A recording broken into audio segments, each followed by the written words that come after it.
How to get $100 Gap promo code. Open up a browser on your PC or your mobile device and search for coupon follow and give it a search. Tap on the first suggestion shown to you. In here, you will find various offers and deals on different brands.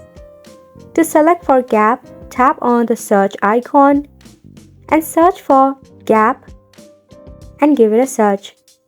Tap on the suggestion. You will find a dialog box where you can enter your email and tap on Get Alerts to never miss out an offer. Now, to select a coupon, just go ahead and tap on the one that you feel right. Then tap on Copy. If you want to use it for instance, tap on Redeem at Gap. You will be redirected to the official homepage of Gap. To redeem the promo code, it is very simple.